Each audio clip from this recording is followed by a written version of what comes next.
नमस्कार विद्यार्थ्यांनो, माझे नाव आहे पंकज मते आणि आज आपण शिकणार आहोत इयत्ता 7वीतला चौथ्या धड्याचा चौथा भाग. या धड्याचं नाव आहे कोन व कोनांच्या जोड्या. तर चला सुरू करूया या चौथ्या भागाला. तर ह्या भागात आपण सुरुवात करणार आहोत विरुद्ध कोनांबरोबर. विरुद्ध कोन म्हणजेच काय? Opposite raise. किरणला आपण रेज म्हणतो आणि विरुद्धला अपोजिट. ज्या दोन किरणांचा आरंभ बिंदू सामायिक असतो पण त्या किरणांना किंवा त्या किरणांनी एक रेषा तयार होते, त्या किरणांना आपण परस्परांचे विरुद्ध किरण असे म्हणतो. म्हणजेच काय? त्यांचा आरंभ बिंदू एकच पण ते दोघेही विरुद्ध दिशेला जातात. म्हणजे एक समजा आपण बिंदू घेतला मध्ये, तर एक किरण जाईल डाव्या बाजूला, एक किरण जाईल उजव्या बाजूला, परंतु त्या दोन्ही रेषा किंवा ते दोन्ही किरण एक सरळ रेषा बनवते. अशा किरणाला आपण काय म्हणतो? एकमेकांचे विरुद्ध किरण. इथे दोन आकृत्या दिल्या आहेत. या दोन आकृत्यांमध्ये किरण ए बी आणि किरण बी सी हा एक विशाल कोन बनवते आणि किरण ए बी आणि किरण बी सी हा एक सरळ कोन बनवते. तर पाहू शकता आकृती 1 मध्ये बीसी किरण आणि किरण बी ए मिळून एक विशाल कोन तयार झाला या आकृती 1 मध्ये. आणि आकृती 2 मध्ये म्हणजे इथे किरण बी सी व किरण बी ए मिळून एक सरळ कोन तयार होतो व एक सरळ रेषा मिळते. सरळ कोन मध्ये नेहमी आपल्याला सरळ रेषा मिळते. म्हणजेच काय? या बीसी किरणापासून बी ए हे किरण 180 अंशावरती आहे, तेव्हा किरण बी सी आणि किरण बी ए हे एकमेकांचे विरुद्ध किरण आहेत असे आपण म्हणतो.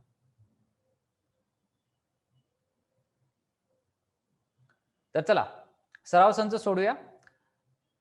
सराव संच 18 आपण स्टार्ट करूया. तर शेजारील आकृतीमधील विरुद्ध किरणांची नावे लिहा. तर इथे पाहू शकता विरुद्ध किरणांमध्यांचा आरंभ बिंदू हा सारखाच असतो, परंतु जे किरणे बनतात ते वेगविरुद्ध दिशेला जातात आणि जेव्हाही ते जातात तेव्हा एक सरळ रेषा बनवते. तेव्हा पाहू शकता हा पी हा बिंदू ह्या रेषेकरता आणि ह्या रेषेकरता समान आहे. तर आपण म्हणू शकतो किरण पीएल आणि किरण पीएम ही विरुद्ध किरणे आहेत आणि किरण पीएन आणि किरण पीटी हे विरुद्ध किरणे आहेत. प्रश्न क्रमांक 2, किरण पीएम व किरण पीटी हे विरुद्ध किरण आहेत का आणि त्याचे सकारण लिहा. आता किरण पीएम विचारलाय म्हणजे हा आणि किरण पीटी तो दिलाय हा. पहा दोघांचा शिरोबिंदू किंवा आरंभ बिंदू एकच आहे. जर आपण कोण म्हटलं असतं तर शिरोबिंदू आला असता, पण आपण किरणांची बातचीत करतो आहोत तर आपण त्याचा आरंभ बिंदू घेतो. तर किरण पीटी आणि किरण पीएम या दोघांचा आरंभ बिंदू एक आहे, परंतु ते दोघेही एका सरळ रेषेत येत नाहीत. जर ते सरळ रेषेत आले असते म्हणजे समजा पीएम आणि पीएल, इथे पीटी आणि पीएम सुद्धा जर सरळ रेषेत आले असते तर आपण त्या दोघांना सुद्धा विरुद्ध किरण असे म्हटलं असतं.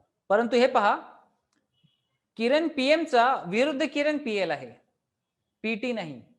म्हणजेच काय? पीएम आणि पीटी हे किरण विरुद्ध किरण नाहीत आणि सकारण असे कारण ते सरळ रेषेत येत नाही. भलेही त्यांचा आरंभ बिंदू सारखाच असो परंतु एक सरळ रेषेत येत नाही किंवा ती एक सरळ रेषा बनवत नाही. आता या धड्यातला पुढचा भाग बघूया. रेषीय जोडीतील कोन. ज्या दोन कोनांची एक भुजा सामायिक असते व असामायिक भुजांनी सरळ रेषा तयार होतात. म्हणजे असे दोन कोन आहेत, त्या दोन कोनांची एक भुजा सारखी आहे परंतु दुसऱ्या ज्या असामायिक भुजा आहेत, ज्या दोन कोनांच्या असामायिक भुजा आहेत त्या सरळ रेषा बनवतात, त्यांनाच रेषीय जोडीतील कोन म्हणतात. रेषीय जोडीतील कोन परस्परांचे पूरक कोन असतात. कारण काय आहे? त्यांच्या ज्या असामायिक भुजा आहेत ते एक सरळ रेषा बनवतात. याचा अर्थ काय? सरळ रेषा बनते म्हणजे सरळ कोन झाला आणि सरळ कोन झाला तर त्याचे माप आहे 180 अंश. जेव्हा 180 मापाचे कोन जेव्हा बनतात दोन कोनांमुळे तेव्हा ते दोन कोन एकमेकांचे पूरक कोन बनतात. हे आपण या आधीच्याच भागात आपण पाहिले आहे. आता या आकृतीमध्ये पहा. आकृतीमध्ये कोन पीक्यूआरएस व कोन आरक्यूएस हे संलग्न कोन आहेत. तसेच ते पूरक कोनही आहेत. पीक्यूआरएस आणि आरक्यूएस हे पूरक कोन आहे कारण ह्या विशाल कोनाची आणि ह्या लघु कोनाची जर बेरीज केली तर आपल्याला बरोबर सरळ कोन मिळतो म्हणजेच 180 अंश मिळतात. म्हणजेच काय? हे दोघेही पीक्यूआर आणि आरक्यूएस हे संलग्न तसेच पूरक कोन झाले. परंतु यामध्ये पाहू शकता रेषीय जोडीतील कोन म्हणजे काय? त्या दोन्ही कोनांची एक भुजा समान असते. म्हणजे पहा या पीक्यूआर मध्ये क्यूआर आणि या आरक्यूएस मध्ये आरक्यू या दोन्ही भुजा समान आल्या. म्हणजे पीक्यूआर मध्ये आकृतीत पाहिले तर हे क्यूआर आणि आरक्यूएस मध्ये पाहिलं तर ही आरक्यू ही रेषा किंवा किरण म्हणू शकता. ह्या दोन्ही कोनांच्या समान आल्या.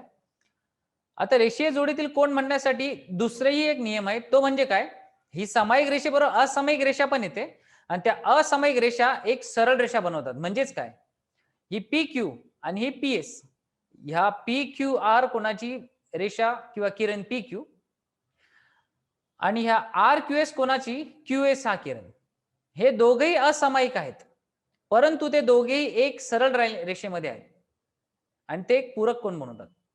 म्हणून आपण म्हणतो हा पी क्यू आर आणि आर क्यू एस एकमेकांचे रेषीय जोडीतील कोन आहेत. चला आता सोडूया सराव संच 19. नीट पहा प्रश्न काय दिलाय तो. खाली दिलेल्या वर्णनाप्रमाणे कोणांच्या जोड्या काढा, काढता येत नसल्यास कारणही लिहा.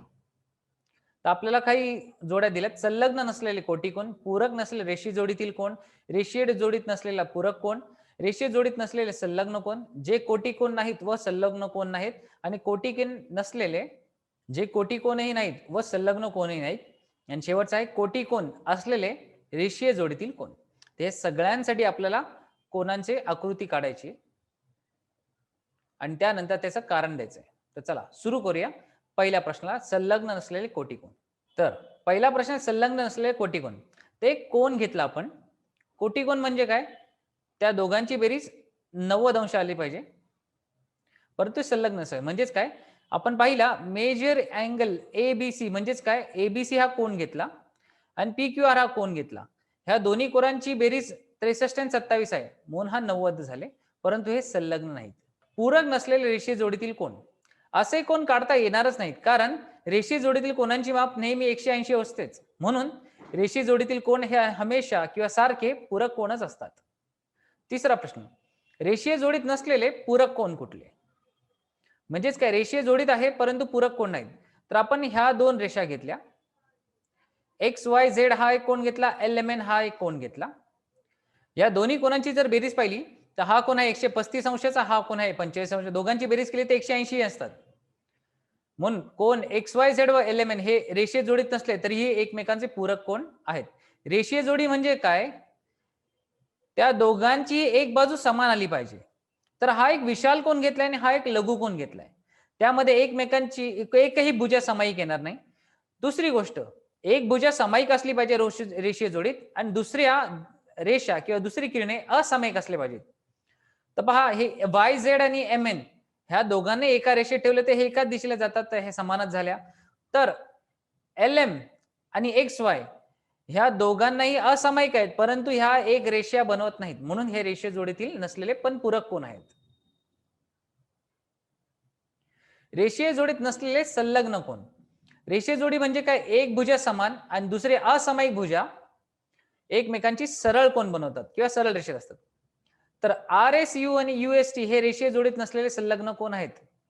म्हणजे बघा, आर एस यू घेतला आणि युएसटी हा कोण घेतला, तर ह्या दोघांमध्ये एक भुजा सामायिक आहेत, परंतु दुसऱ्या असामायिक भुजा म्हणजे आर एस आणि एस टी या सरळ रेषेत नाहीत, म्हणून हे रेषीय जोडीत नाही. परंतु संलग्न असल्या, संलग्न म्हणजे काय, त्यांची भुजा एक समान आहे. पाचवा, जे कोटी कोणही नाहीत व संलग्न कोणही नाहीत. म्हणजे असे कुठलेही लघुकोन घ्या ज्यांची बेरीज आपण केली, दोन्ही कोणांची बेरीज केली तर 90 अंशापेक्षा लहान किंवा 90 अंशापेक्षा जास्त आली पाहिजे, परंतु 90 अंश नाही. संलग्न म्हणजे काय, त्यांची कुठलीही भुजा समान नसली पाहिजे. तर अशाच प्रकारच्या कोणांना कोटी कोणही नसतात आणि संलग्न कोणही नसतात. तर अशा प्रकारे आपण दोन उदाहरणे दिली आहेत. सहावा, कोटी कोण असलेले रेषीय जोडीतील कोण. हे कोण काढता येणार नाही, कारण रेषीय जोडीतील कोण परस्परांचे पूरक कोण असतात, म्हणजेच कोटिकोण नसतात. कोटिकोण म्हणजे काय, त्यांचे मोजमाप दोन कोणांची बेरीज 90 अंश आली पाहिजे, पण रेषीय जोडीतील कोणांची दोन कोणांची बेरीज ही नेहमी 180 अंश येते, म्हणजेच कोटिकोण काढता येणारच नाही. कारण कोटिकोण म्हणजे काय, दोन कोणांची बेरीज 90 अंश असते, परंतु रेषीय जोडीतील कोण हे नेहमी पूरक कोण असतात. तर आज आपण काय शिकलो, विरुद्ध किरणे आणि रेषीय जोडीतील कोण. विरुद्ध किरणे म्हणजे काय, दोन किरणे एकमेकांच्या विरुद्ध दिशेने जातात परंतु एक रेष बनवतात, अशा रेषांना किंवा किरणांना विरुद्ध किरणे म्हणतात. आणि रेषीय जोडीतील कोण म्हणजे काय, त्या कोणांमध्ये एक भुजा दोघांची सामायिक आणि ज्या असामायिक भुजा असतात त्या एक सरळ रेषा बनवतात किंवा एकमेकांचे पूरक कोण बनतात. तर हे दोन गोष्टी किंवा हे दोन प्रकार आपण पाहिले. आज आपण इथेच थांबूया. पुढच्या भागात नवीन काही गोष्टी जाणून घ्या. तोपर्यंत धन्यवाद.